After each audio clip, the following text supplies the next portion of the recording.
Les mois des mots. Véronique Zana.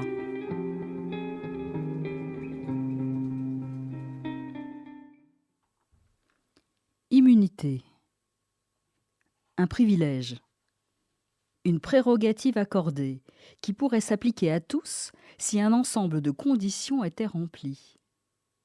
On l'a dit même diplomatique. Mais c'est au corps que les discours et les mots actuels nous ramènent. En filigrane, il s'agit de résister aux attaques, de protéger cette jouissance particulière de son corps en pleine santé ou de ses avantages acquis prévus par un contrat, un contexte ou une loi qui la rendrait définitive. Pas question d'en valider la forclusion ou la perte de cet acquis qui serait en désuétude. Accepter cette péremption d'un dépassement d'un temps prévu ? Pas question. Dans cette époque étrange, il résonne parfois comme une impunité, une épée de Damoclès si sa propre décision vient contrevenir au bien commun.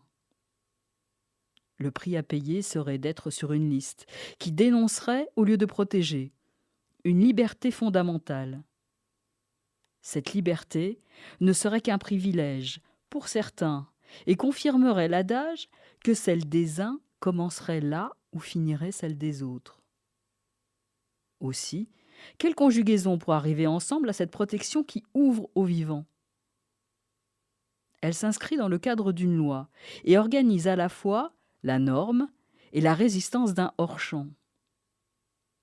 Elle caractérise la défense du corps, dans son interne comme dans ses actes. Elle vient montrer la capacité à mettre en place des lignes de défense face à des attaques extérieures. Elle accompagne tous les grands domaines, du religieux, du parlement, du fiscal, de la diplomatie, et rend à la fois matériel et poreux la limite entre l'intérieur et l'extérieur. J'y pense, et puis j'oublie.